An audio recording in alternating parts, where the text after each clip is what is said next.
नमस्कार मित्रों, सत्य की विजय में आपका स्वागत है। मैं हूं विजय त्रिवेदी। प्रोग्राम को शुरू करें उससे पहले आपको एक बार याद दिला दूं कि हमारा खास कार्यक्रम अनकट विद आशुतोष आपने देखा है। अगर नहीं देखा तो देख लीजिएगा। बिहार को लेकर बड़ी अच्छी गंभीर चर्चा हुई और विस्तार से चर्चा हुई है। नीतीश कुमार के क्या मायने, तेजस्वी का क्या भविष्य और राहुल गांधी के जाने नहीं जाने का क्या असर पड़ रहा है, और प्रशांत किशोर क्या खेल कर सकते हैं। क्या वो किंग मेकर होंगे, किंग होंगे, वोट कटवा होंगे, और मुसलमानों का वोट कहाँ जाएगा, इस पर बड़ी विस्तार से चर्चा हुई। और क्यों भाग गए नीतीश कुमार और जो एनडीए के गठबंधन के नेता थे अपनी जो घोषणा पत्र है उसकी प्रेस कॉन्फ्रेंस से, इस सब पर आप जानते ही आशुतोष की खरी खरी बात किस तरह से होती है, उसको जरूर सुनिएगा।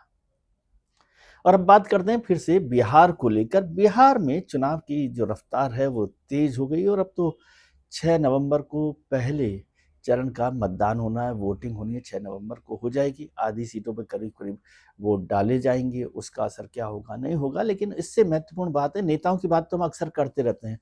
प्रशांत किशोर जी की बात करते हैं, नीतीश कुमार जी की बात करते हैं, राहुल गांधी जी की बात करते हैं, तेजस्वी जी की बात करते हैं, और ओवैसी साहब की बात करते हैं, जीतन राम मांझी की बात कई बार होती है, उपेंद्र कुशवाहा जी की होती है, और मुकेश सहनी जो डेजिग्नेटेड डिप्टी चीफ मिनिस्टर है बिहार के, उनकी भी बात होती है।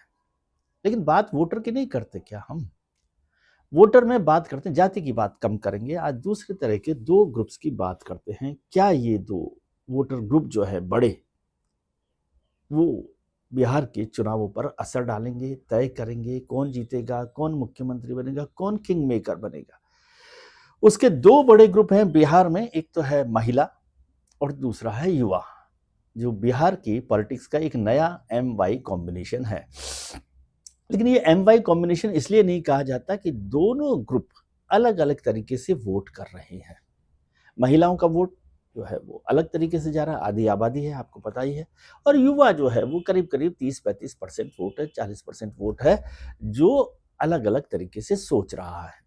महिलाओं के लिए अक्सर कहा जाता है बिहार में कि वो नीतीश कुमार जी और भारतीय जनता पार्टी के साथ हैं, जेडीयू और बीजेपी यानी एनडीए के साथ हैं। जब पहली बार जब नीतीश कुमार जी 2005 में मुख्यमंत्री बने, तब से लेकर अब तक वो महिलाओं के लिए अलग अलग योजनाएं चलाते रहे। उसमें पहली योजना तो 2005-6 की थी, जब उन्होंने बच्चियों के लिए, स्कूली बच्चियों के लिए साइकिल की योजना शुरू की थी कि साइकिल दी जाएगी उनको। अब वो साइकिल, स्कूल जाने वाले और बैग बस्ता सारी चीजें, फीस के बारे में चर्चा हुई थी। और अब वो जो लड़कियां हैं, बच्ची हैं, वो हो गई हैं महिलाएं। 20 साल हो गए ना। तो वो महिलाएं आज भी नीतीश कुमार जी के साथ हैं। और अभी अभी तो एक बड़ी योजना की जो घोषणा है नीतीश कुमार जी की थी, 10,000 रुपए की। 10,000 रुपए की घोषणा ही नहीं की, 1.25 करोड़ महिलाओं के खाते में 10,000 करोड़ रुपए आ गए। 10,000 रुपए आ गए 1.25 करोड़ महिलाओं के खाते में। 1.25 करोड़ महिलाओं का मतलब 1.25 करोड़ परिवार। 1.25 करोड़ परिवार का मतलब कम से कम 3-3.5 करोड़ वोटर। तो ये जो वोटर है, पिछले चुनाव में भी, विधानसभा के चुनावों में भी, पिछले लोकसभा के चुनावों में भी नीतीश कुमार के साथ ज्यादातर महिलाओं ने साथ दिया है महागठबंधन के मुकाबले में। तो वो क्या महिला जो वोटर है वो आज भी नीतीश कुमार के साथ खड़ा हुआ है या एनडीए के साथ खड़ा हुआ है?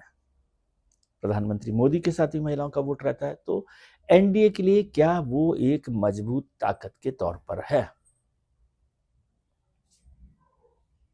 महिलाओं को अपनी तरफ रखने के लिए नीतीश कुमार जी ने और भी कई घोषणाएं की, जिससे वो उनके साथ बनी हुई हैं। दूसरा एक जो बड़ा काम था वो था शराबबंदी का। शराबबंदी वहां पर हुई, उसका ऐलान नीतीश कुमार जी ने किया। वो कितनी चल रही है नहीं चल रही है वो तो अलग है, लेकिन महिलाएं अब भी इस मसले पर नीतीश कुमार जी के साथ हैं कि उन्होंने बहुत अच्छा काम किया। उनका घर जो है बिगड़ने से बचा लिया। बिगड़ने से मतलब कि पहले लोग शराब पीकर तनख्वाह वनख्वाह घर पर नहीं पहुंचाते थे, तो वो काम हो गया। अब दूसरी जो बड़ी पार्टी है महागठबंधन, वो भी महिलाओं के साथ है, महिलाओं के लिए काम कर रहे हैं। उन्होंने जीविका दीदी को 10,000 रुपए देने की बात की नीतीश कुमार जी ने, तो उनका जीविका दीदी को हम 30,000 रुपए महीने देंगे। तो वो बड़ा वोट बैंक है।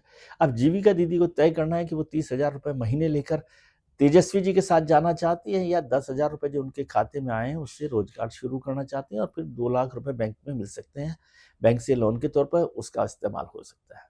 तो दोनों के लिए ये बड़ी योजना है।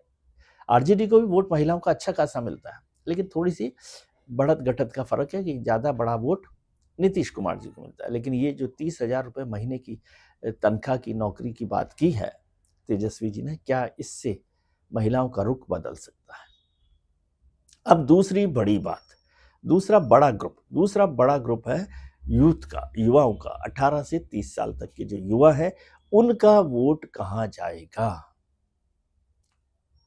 और इसमें एक और बड़ी चीज जो भारतीय जनता पार्टी और एनडीए बार बार लालू यादव के जंगल राज की याद दिलाती है, वो जंगल राज जो 2000 पे खत्म हो गया, 2005 से पहले खत्म हो गया, उस जंगल राज का क्या असर, क्या छवि, क्या भूमिका, क्या दिलो दिमाग पर असर जो ये नौजवान वोटर है 18 से 30 साल का, उस पर पड़ेगा। 20 साल हो गए तो 18 साल, मतलब जो 30 साल का वोटर है वो भी 10 साल का रहा होगा, तो क्या उसे वो जंगल राज याद है? और क्या वो उसके लिए तेजस्वी के खिलाफ खड़ा हो सकता है?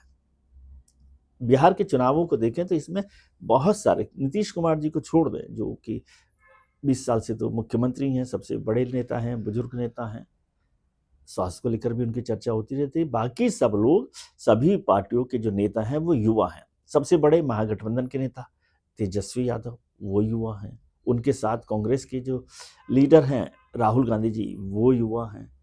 तीसरे युवा हैं चिराग पासवान साहब जो बिहार फर्स्ट की बात लगातार कर रहे थे, 243 सीटों पर लड़ना चाहते थे। अब वो खैर नीतीश कुमार जी के साथ चल रहे हैं, तो वो एक युवा चेहरा है बिहार के। भारतीय जनता पार्टी की तरफ से सम्राट चौधरी हैं, वो भी एक बड़े नेता हैं। तेजस्वी जी के साथ एक और युवा लीडर है मुकेश सहनी साहब। और सबसे बड़े जो एक नई एंट्री हुई है वो है प्रशांत किशोर की। प्रशांत किशोर युवा चेहरा है, पढ़े लिखा चेहरा है, मैनेजमेंट वाले चेहरा है, और बिहार को एक नई राजनीति देने की बात करने वाले युवा हैं। और उनके साथ जो बताया जाता है बिहार में कि बड़ी जो भीड़ है युवाओं की, बड़ा जो समर्थन है वह युवाओं का प्रशांत किशोर को मिल रहा है। और वो क्या, ये युवाओं का जो समर्थन है, जो रोजगार की बात कर रहे हैं, नए बिहार की बात कर रहे हैं, पलायन को रोकने की बात कर रहे हैं, इस सब पर क्या वो युवा जो वोटर है वो प्रशांत किशोर के साथ जा सकता है, या फिर अलग अलग हिस्सों में रहेगा? तेजस्वी जी ने कहा है कि हर परिवार में एक सरकारी नौकरी मिलेगी, तो उससे क्या युवा तेजस्वी जी के साथ जाएगा? या एनडीए के घोषणा पत्र में कहा गया 1 करोड़ सरकारी नौकरी और रोजगार की बात की गई है, तो क्या उसके लिए रुकेगा? और अभी जो माइग्रेटेड है, जो बिहार के जो बाहर रहने वाले लोग हैं हिंदुस्तान में हिस्से में, अलग अलग हिस्सों में, वो छठ की पूजा के बाद वहाँ वोट डालने के लिए आए हुए हैं, रुके हुए हैं, तो वो क्या इस पलायन की समस्या से बचने के लिए, रोकने के लिए किसका साथ देंगे? सम्राट चौधरी के साथ खड़े होंगे, तेजस्वी जी के साथ खड़े होंगे, राहुल जी के साथ खड़े होंगे, या प्रशांत किशोर के साथ वो जाएंगे, प्रशांत किशोर को अपना वोट देंगे कि भाई एक नई राजनीति बिहार में लाई जाए? लेकिन बिहार की राजनीति के जो जानकार लोग हैं वो कहते हैं ये दोनों बड़े ग्रुप हैं, बड़ा वोट बैंक है, महिलाओं का भी, युवाओं का भी। और युवाओं के लिए बड़ा चेहरा प्रशांत किशोर है, महिलाओं के लिए बड़ा चेहरा नीतीश कुमार है, और तेजस्वी जी जो है युवाओं के गुस्से को रिप्रेजेंट कर रहे हैं, राहुल गांधी जी भी उसको रिप्रेजेंट कर रहे हैं। लेकिन एक बड़ी बात है बिहार की राजनीति में कि ये दोनों ग्रुप अलग अलग तौर पे तो बड़े दिखाई देते हैं, लेकिन वहाँ जो बिहार की राजनीति का कोर है, जातिगत राजनीति, तो ये क्या वोट बिहार का युवा जो है युवाओं के तौर पर देगा, महिलाएं महिलाओं के तौर पर देंगी, या फिर जो बिहार की राजनीति का असली चरित्र माना जाता है, मैं इसको दावा नहीं कर रहा, माना जाता है कि वो जाति के आधार पर वोट डालते हैं, तो क्या ये दोनों बड़े ग्रुप जाति के आधार पर वोट डालेंगे, जो जाति का, समाज का, अपने समुदाय का वोट है, नेता है, कैंडिडेट है, उसको वोट डालेंगे, या अपनी अपनी बातों को लेकर वोट डालेंगे? यही तय करेगा कि बिहार का अगला मुख्यमंत्री कौन होगा। बाकी बातें तो तय बाद में होंगी कि मुख्यमंत्री का विधायक दल की बैठक में तय होगा, कि दिल्ली में तय होगा, कि पटना में तय होगा, ये सब बातें हैं। लेकिन ये दोनों ग्रुप तय कर सकते हैं एक मुश्त, यदि ये वोट डालते हैं, एक मुश्त का मतलब मोटे तौर पर ये वोट डालते हैं, किसी को तय करते हैं। और प्रशांत किशोर की भूमिका भी युवाओं के वोट से तय हो जाएगी कि वो किंग मेकर बनेंगे, किंग बनेंगे, या वोट कटवा रह जाएंगे, फर्श पर पड़े रहेंगे या अर्श पर जाएंगे। और तेजस्वी के दिमाग में जो युवाओं को लेकर गुस्सा दिखाई देता है नीतीश कुमार सरकार के खिलाफ, उसका फायदा उन्हें मिलेगा। इन सब पर चर्चा होगी। अब पहले चरण की वोटिंग जो है 6 नवंबर को होने वाली है, तब भी बहुत कुछ समझ में आएगा। आज के लिए इतना ही। हम उम्मीद करते हैं कि आपके लिए आने वाला कल आज से बेहतर हो। आप अपने मित्रों, परिजनों, रिश्तेदारों के साथ खुश रहिए, मस्त रहिए, व्यस्त रहिए, स्वस्थ रहिए। नमस्कार, प्रणाम, आभार, शुक्रिया।